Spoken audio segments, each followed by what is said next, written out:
This program is brought to you by the Georgia Neurosurgical Institute. For over 50 years, rendering neurosurgical care to patients of all social conditions, treating complicated problems involving the brain, spine, spinal cord, and peripheral nerves, endeavoring to encourage quality care, medical research, innovation, and education on a local, national, and international basis. Avenue, isn't that 17?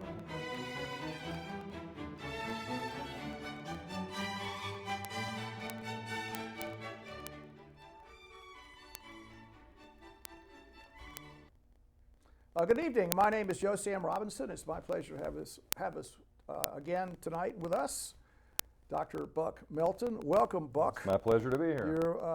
Among your many famous accolades and attributes is that you're a constitutional scholar. Is that a fair statement? I have been accused of it, but these days, what good is the Constitution? We find ourselves once again in the middle of the political arena, with the country lurching toward a new president, and there's a lot of discussion about how well the nation's being served by that process. Yes. And one of the things that a casual observer would comment upon is the role that parties play in this electoral process. Now, is there anything in the Constitution about parties? How did the party structure come to be, and is that a good thing? Yes. Well, I think it depends on who you ask, but to answer your first question, first, the original Constitution does not contemplate political parties whatsoever. And in fact, if you had polled the founders, they would probably have universally thought that political parties were a bad idea. And the idea was really best enunciated in George Washington's farewell address in late 1796, by which time political parties had started to develop, and we can bounce that ball a little bit. But he said, and it should be obvious to us, that if you break into faction, into political party, then you end up spending a lot of energy fighting each other instead of any common enemies you may have. And there's always the danger that a political party may seek its own good over and above the good of the country. Well, is that a danger or a reality? I mean, is that a fair statement? I mean, people being what they are, if they have obtained power, they want to maintain the benefits of power for their cadre of friends and their special interest. Isn't that a normal human state of affairs? And I'm trying to remember James Madison, the Federalist. Was this? You want to bounce that basketball? I mean, is this not everyone saw such problems? Well, I would disagree with that. Madison is in Federalist number 10. That's the best known one. What Madison was having to do, and what Hamilton was also doing, and John Jay, they were having to defend the Constitution as written. And so I think there was probably an element when they discussed the Constitution in the Federalist of taking everything in it and trying to put a positive spin on it, whether or not they may in fact have thought it a positive thing or not. Federalist number 10, there was a large criticism, and a very valid one, that a republic could not function over such a large geographical area as the United States was. And Madison was taking issue with that. And he said, well, actually, let's make a virtue of necessity here and say that the various factions, the various economic interests, for instance, the shipping and manufacturing interests of New England versus the cash crop agriculture of the South, and various other economic factions, could be played off against each other, and that way prevent a tyranny from developing. And so he very deftly pulled a judo move on it and said, actually, the big size and the number of different interests will be good rather than bad.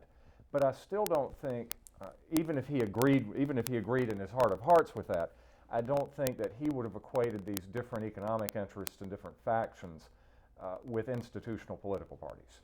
Well, I mean, we can continue to pursue this sort of line of conversation.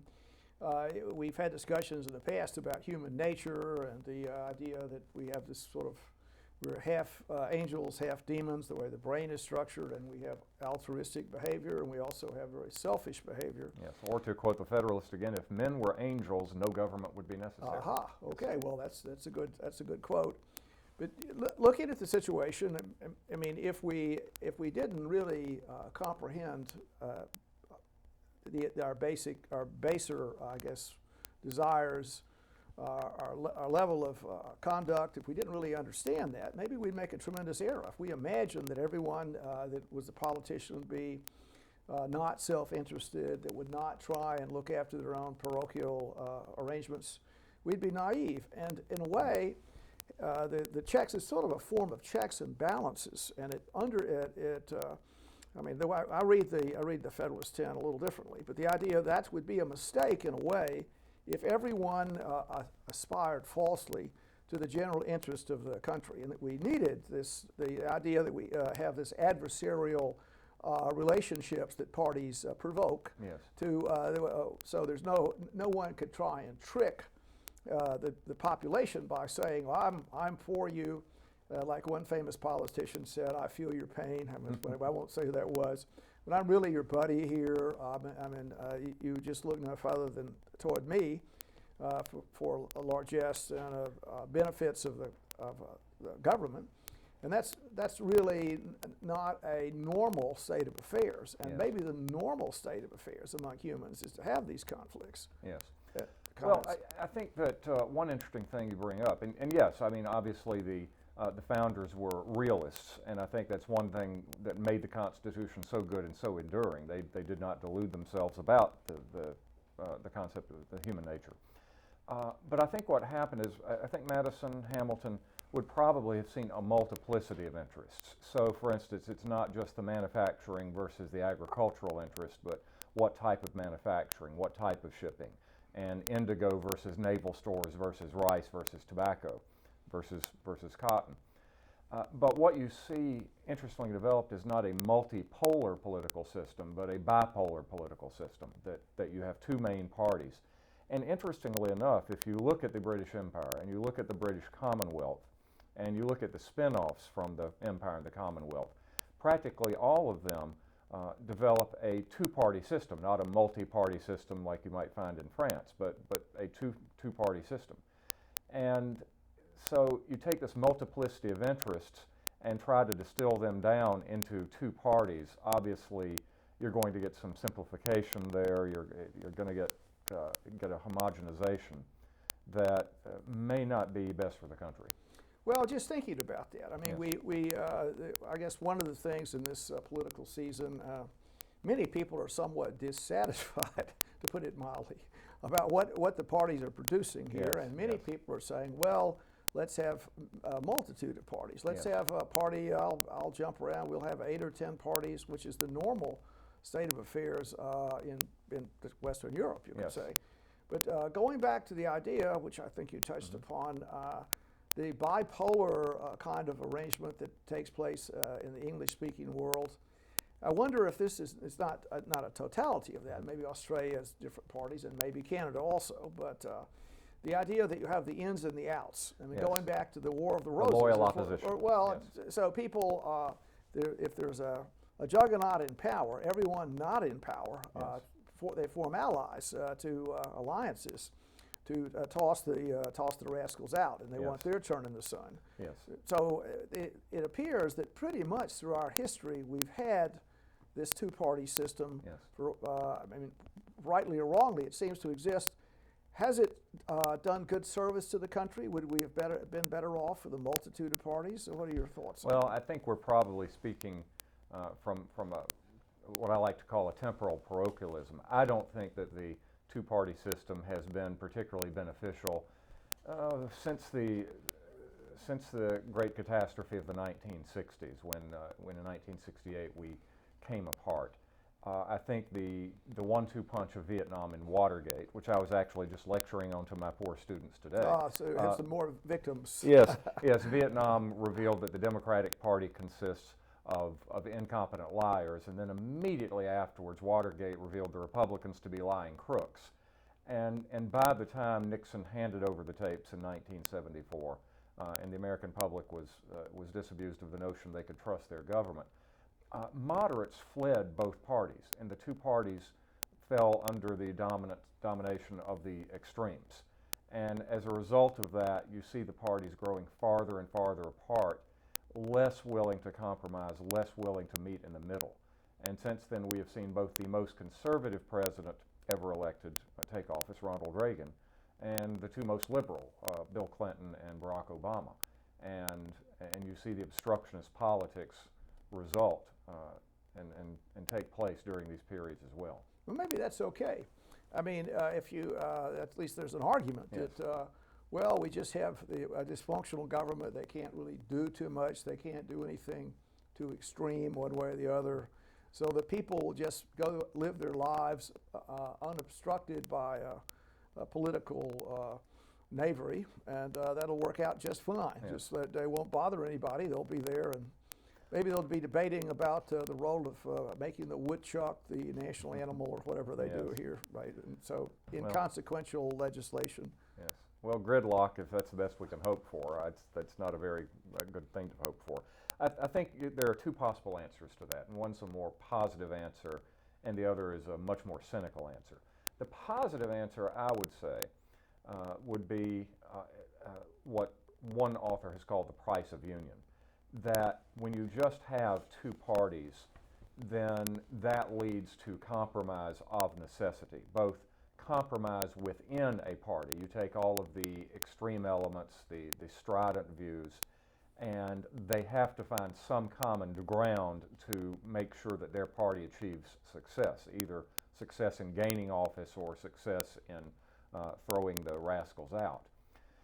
And then once the election season is over, the two parties themselves can work to compromise. So that's the more salutary view, I think, of what you were trying to get at. Now, just to continue along this line, Yes. I mean, we have these two parties. We could say, rightly or wrongly, this is the way we're governed Yes. by these two parties. And for many decades, the parties had their own rules. They just did as they wished, the smoke-filled rooms. And I can well remember in my youth watching television, watching the televised conventions, and Yes, there was a great deal of drama. People Yes. were going back and doing deals, and I think when John F. Kennedy was nominated and indeed elected, there were all kinds of things happening, and deals were being cut. And the actual role of primaries, where the voters determined what was going to take place, Yes. was a secondary arrangement. Yes. And the situation has changed quite a bit now, and the idea is that, well, the voters will determine who the nominee is, and they have, I would say, a cacophony and a confused bit of rules. Each state is different. Yes. Some do this, some do that. And I think there's a sense of, number one, is this the right way to nominate a president? And number two, is any kind of reform needed or appropriate or legal to say, well, we're going to do this democratically? Or Yes. any comments about that? Well, I think what you're seeing here is, and I think the phrase that you used, and I would say it's an incorrect phrase, is that the primary chooses incorrect? the primaries choose the nominees. Now that's certainly been the public perception among people who gave it any thought at all over the last certainly the last 40 years and possibly up to the last 50. But what this campaign cycle is reminding us of, to a degree with the Democrats and certainly with the Republicans, is that is not the case. That what the primaries and the caucuses do is not to choose the nominee, but to choose pledged delegates, and that those delegates don't have to observe that pledge past a certain point. And so the American people are rather amazed to find that it's not the case, that we may get a nominee that most of the people, the rank and file voters in the party, haven't chosen and don't want. And it's sort of akin to what happens when I teach the Electoral College, and I tell a student, if you think you voted for Barack Obama in 2012, you actually didn't. You voted for a slate of Democratic electors who in turn cast their vote for Obama. And the student's immediate reaction is, you mean our votes don't count? And the reply is, no, they count. They just count for something different than you think they count for. Well, just to continue with this story, we can make it quite complicated. The idea we might have a faux democracy, a false democracy, and that the idea that that this democratic system exists is not really it's not really the correct way to think of it. But the important part about it is that people imagine that their will determines the direction of the country, and thus there's a social contract between the voters and the government. So that's a really important arrangement. We need that. But in fact, that's as you point out, to agree, it's certainly not the case. And indeed, even if there were, I mean, I think we're seeing this. We have such a minority of people actually vote, and the political parties have real small numbers of voters that are determining the real, I guess, the nominee of the respective parties. Relatively small groups of people do it.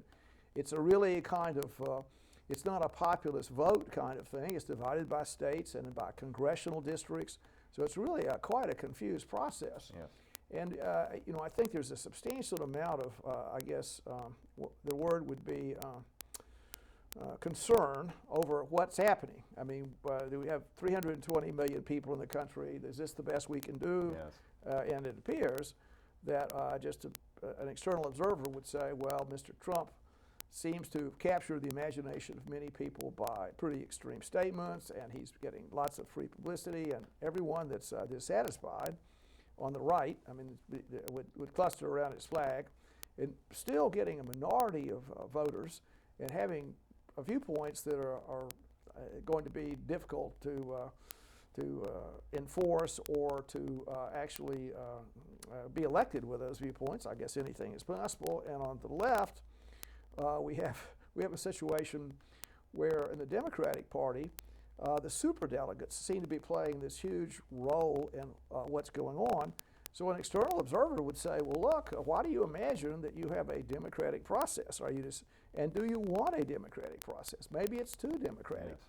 If you had, I mean, isn't this fair enough? If you have knowledgeable people that know that you could repose confidence in, that know the respective candidates and they're aware of their virtues and failings, they would exclude, shall we say, a person with mental illness, not able to comprehend reality, or they might, a person that was abusing alcohol or drugs, they would say, well, you know, I know about this guy, I've dealt with him, he's just too shaky of a guy to do it. Yes. But what about Mr. or Mrs. X? I mean, this person, you know, I've observed this person's behavior, and this would be a great leader for the country, and it would be better, the country would be better served under those circumstances than what seems to be happening now, which is comical at some points and tragic on the others. I have to go back to something you said earlier about how complicated the rules are. It reminds me of the very famous statement of Will Rogers, I belong to no organized political party. I'm a Democrat. And the same can be said of the Republicans. That's pretty funny, so, is it? Yes. Yes. Well, of course, we had the nomination by party caucus up until the 1820s, and when that caucus gave the presidency through various electoral surprises to the wrong person, to John Quincy Adams. Yes. You saw an argument against the argument that you just made, that the people, right or wrong, have the right to choose their own president. And so they have been thinking since the 1820s that is what happens. And once again, they're being disabused of the notion in 2016. And it's not just that they're being disabused of the notion, it's that the party elites are saying in almost a contemptuous tone of voice, and sometimes individuals' words really have been contemptuous, is that, no, that's not the way it works, and you should have known what the rules were. The Ted Cruz people, when they got the vote in, was it Wyoming? I can't remember. Numerous states, 2 weeks ago. Yeah, yes. And they said, well, Donald Trump's had a year to figure out the rules, and if he didn't, well, that's tough luck.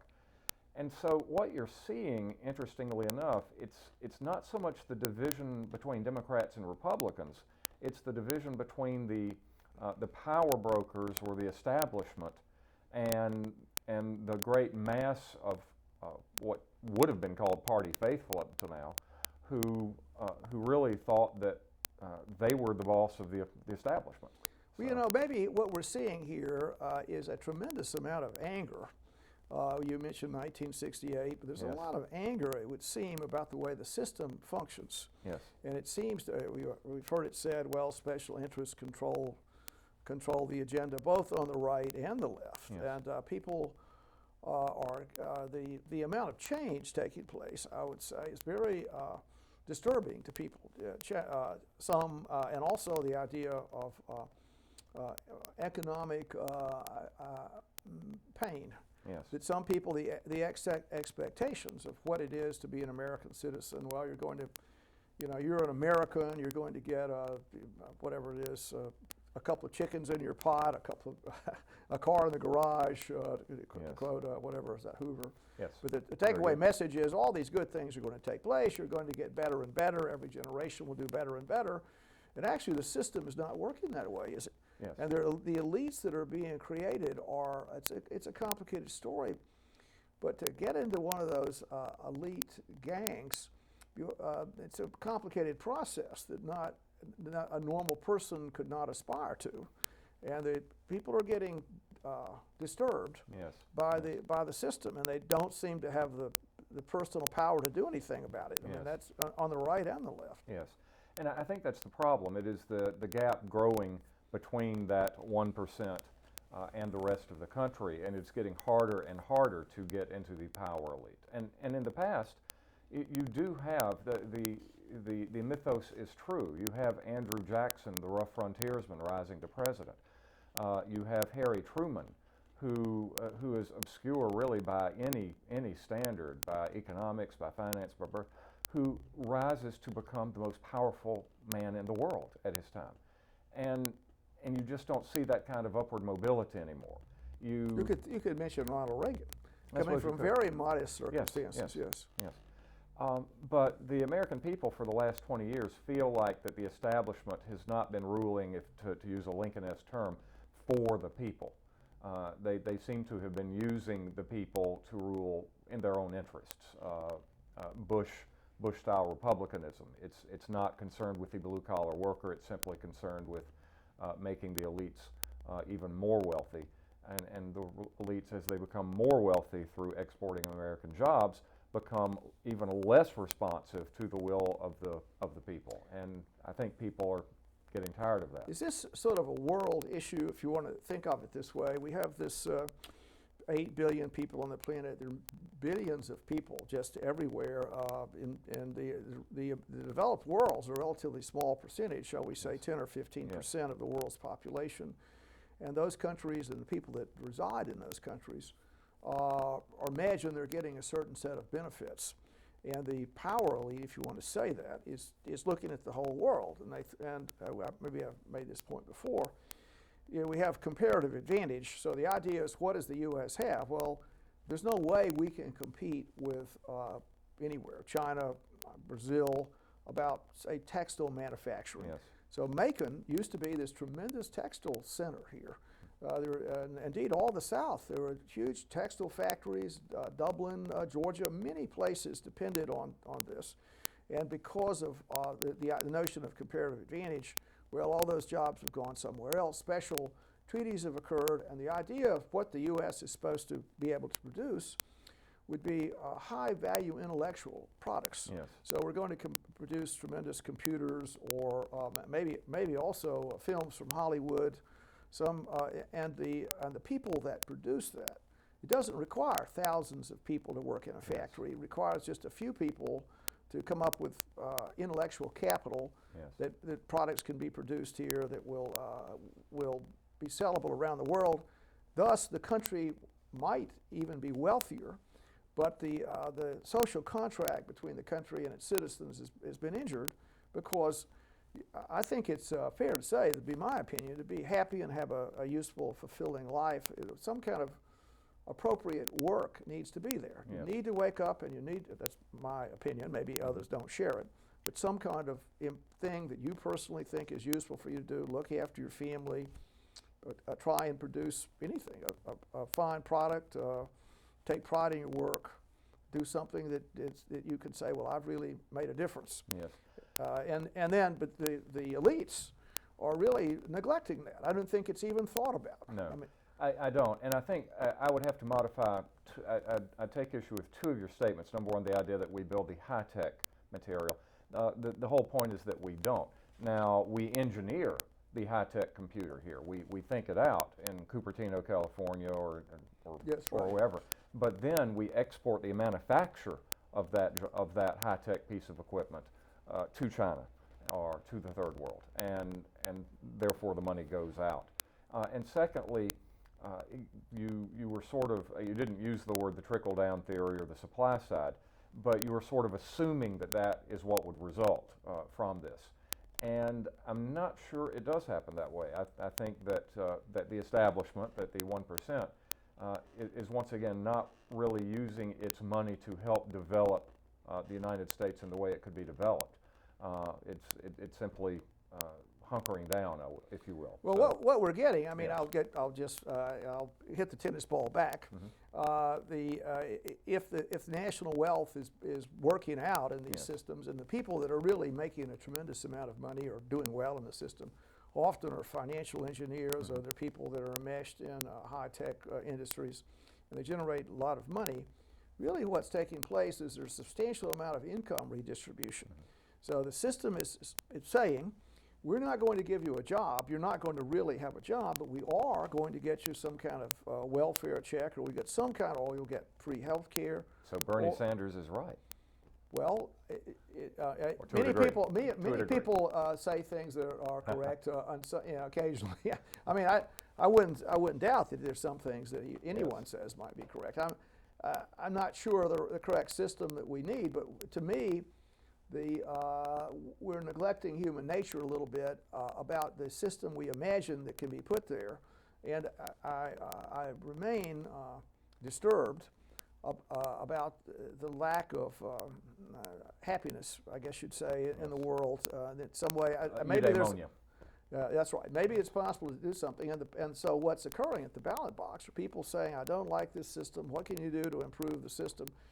And I'm not sure we have a good answer for that. What is which party are the Republicans? The improvement on the system is a large wall, exporting immigrants, illegal refugees, whatever, winning somehow, withdrawing from NATO, whatever the system is. It doesn't seem particularly sensible in many ways. I mean, we could argue about it. And on the left, the idea is, well, Bernie Sanders would say, let's just have this enormous redistribution, a huge redistribution of wealth. We'll just decapitate capitalism. It'll just be decapitated. And this will be like Poland in 1950 or something. I'm going to have this really utopian situation. And Hillary Clinton, I'm not sure what her viewpoints are. It's kind of an interesting thing to say what it is. Indeed. But yes, of course, it brings to mind the quotation attributed to Margaret Thatcher. The problem with socialism is that sooner or later you run out of other people's money. Yes. I would like to get one last. All right, you've got one last comment. Exactly. The establishment versus the common man. One of my favorite movies, Raiders of the Lost Ark, great summer viewing. When Indiana Jones is fighting with the Nazi hired muscle in Nepal. And they're wrestling over a gun, and then the Gestapo man says to another henchman, "Shoot them both." At that point, they found common cause to shoot back at the Nazi. They stopped their fight. So this is the question: any sort of third-party movement, some sort of populist movement, showing dissatisfaction with both parties. The establishment of both parties will combine to keep it from developing, even if it's got a good answer to the good questions you've raised. Well, we'll continue to observe this, Bucky, and keep the American people informed on our viewpoints. That's so anyway, nice to have you sir. with us. Thank you. Thank you.